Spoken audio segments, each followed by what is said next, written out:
All right. So we're going to be using the pop-up viewer class to create a pop-up viewing experience in our project. And we're going to have 3 methods so we can actually have this happen.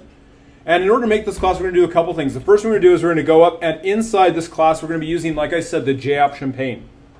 And the JOptionPane is a built-in set of tools that's part of the Swing library. In order to do that, though, we have to import it. Where does our import section go, everybody?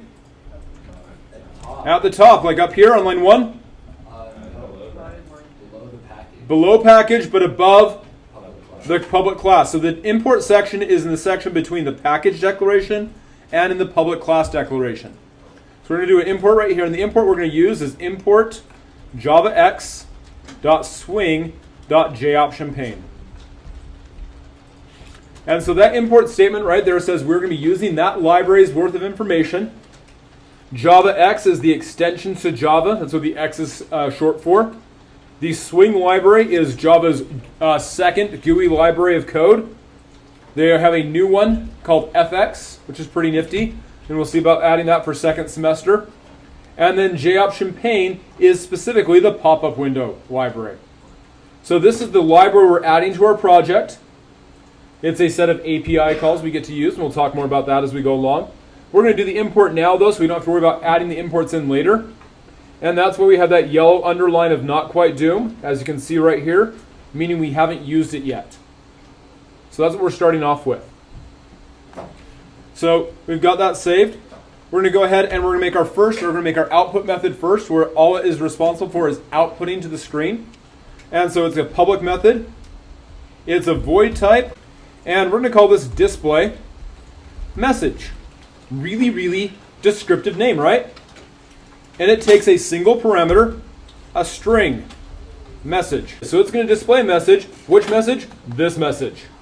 Because remember, if you have a parameter inside a method header, that's what you should use inside the method body. Oh, craziness. Now, this is a one-liner piece of code. And we're using this as a shorthand, so we don't have to remember to call the same thing. We're just going to use it so we can use this idea of an object structure. And so what we're going to do is we're going to say, because it's a void method, we don't have to return anything. We're going to do JOptionPane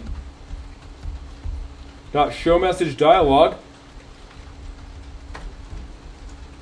And we're going to pass it null and then message. Now, previously, I've said that null is a bad thing. Why? And that's exactly it. Null does not like to be touched. It causes problems, makes your app crash.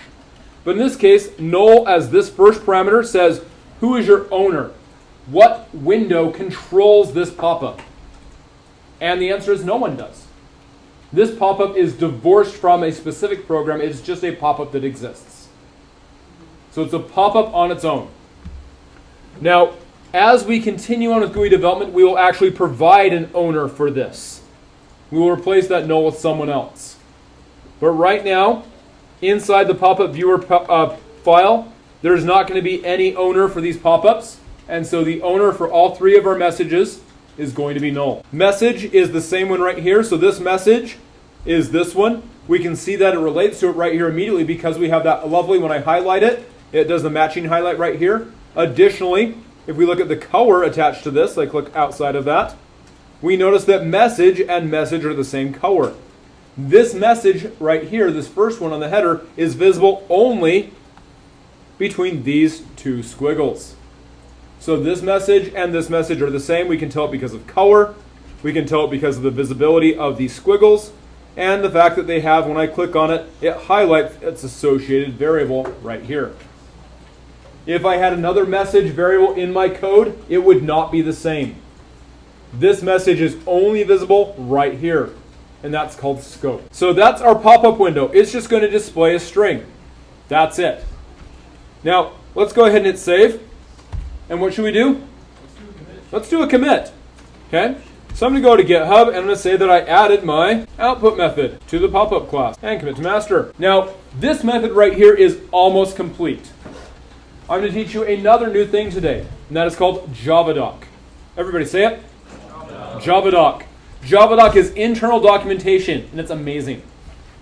What you want to do, right here above public void display message, type in whack ***, and then press the enter key. This documentation framework is how we can provide internal documentation for our code.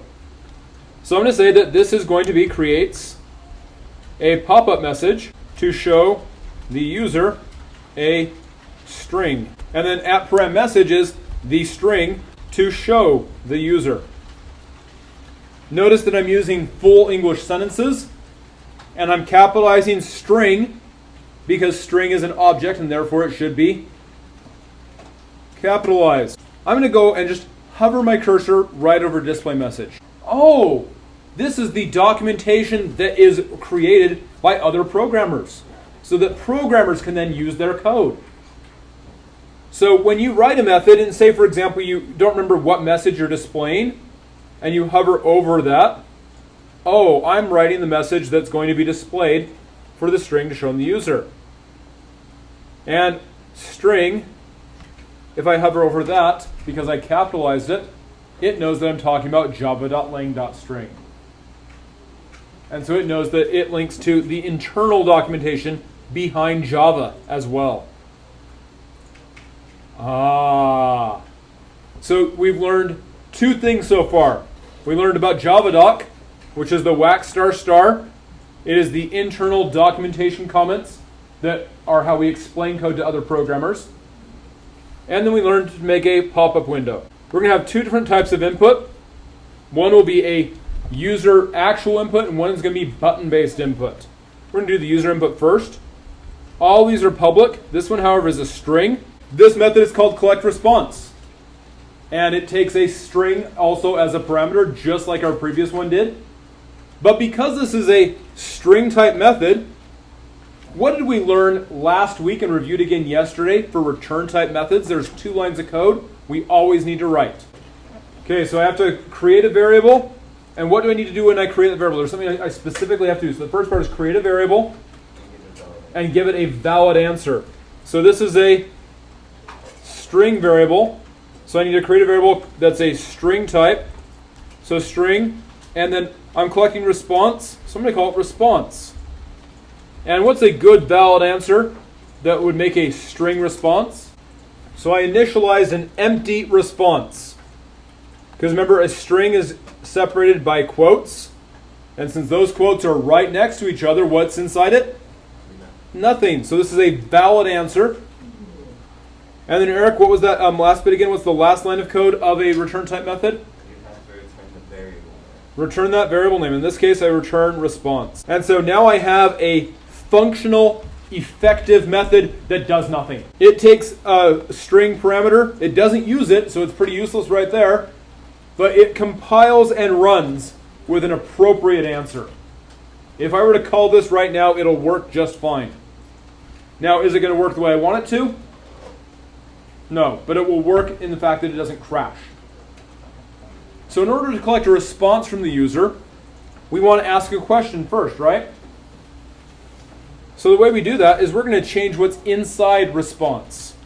So we're going to say response equals, and then JOptionPane.showInput dialog, passing it null and message. And so we now have this message is talking to this message. They're the same. But notice that these messages don't get highlighted even though the variable is the same.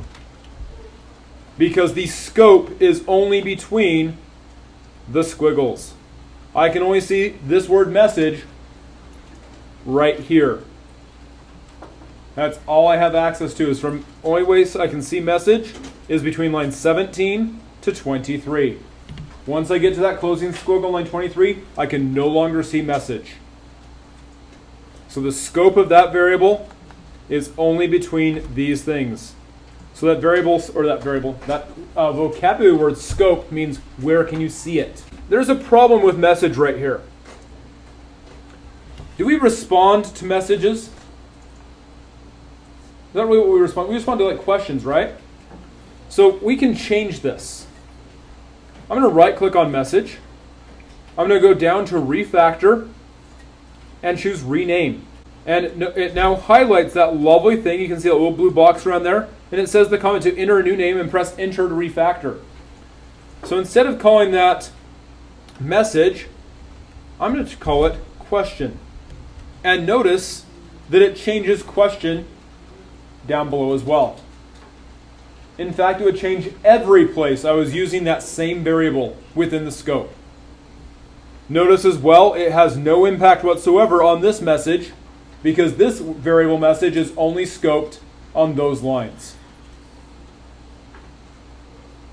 Once I press enter, it changes it, and now collect response to what? To the question. And I'm going to say that the show input dialog is past that question, and then when we call it past that question, we're going to put the answer inside this variable response. So response starts off as nothing.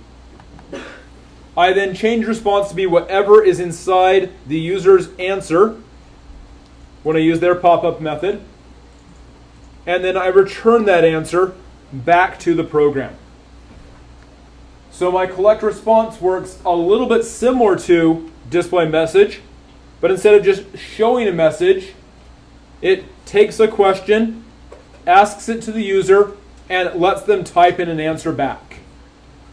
It grabs that answer, stores it in this variable, and gives it to whoever calls this method collect response. So we're going to make Javadoc for this one as well. So we are creating a pop-up to ask a question.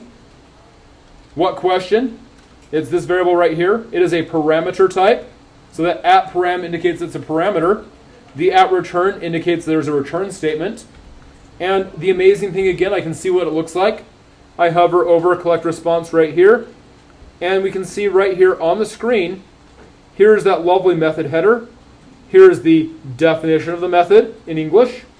Here is what is being supplied to the method and what it gives us back.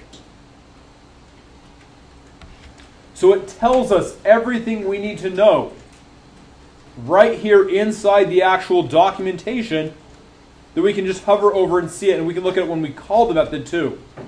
So if I say myViewer.collectResponse, it'll pop this up so it's explaining what to do.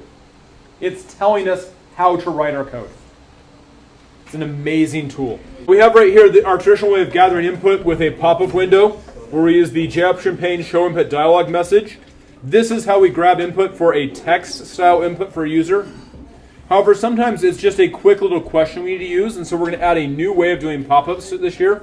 And so we're going to go over here, we're going to make a new method. It's going to be a public, and it's an int type, and it will be called collect option. And we'll do a string question again for our parameter. And again, because this is an int method, the first line, like the first line of the method above, was a string method. We're going to declare a valid int in this case. So int, and this is response, equals 0, valid answer for a response, and a return response. So we have a declaring of a variable of the type that the method returns, initializing it to a valid answer, and then merely returning that variable name right there. So we have that default structure we're going to be using for all of our return type methods all year long, where we declare and initialize a variable and return that variable with another valid answer. Now this is not a user-friendly or helpful answer, just of 0. Instead, what we're going to do is now we're going to use that to actually gather some information from that using another JOptionPane. So in this case, we'll say response equals JOptionPane.showConfirm dialog, passing it null and question. The showConfirm dialog is going to give us some options for a display. The options are a yes, no, or a cancel. And so this is going to give us the action that we can oh, which one do you want to do? This one, or just nothing? And we can actually change those options to be something other than yes, no, or cancel. But the default options for that are yes, no, or cancel. Again, looking at the notes for stuff for class, if you look at the advanced questions, one of the things you can do to make this more advanced is to give it other things besides yes, no, or cancel. And we are going to do our same documentation right here. So whack ** and press enter. And again, this is going to be a pop-up window. And so we have right there a returning an int. And it's only going to return one of 3 different ints, either the option for yes, the option for no, or the option for cancel. And those are the only values that will return as a answer for that.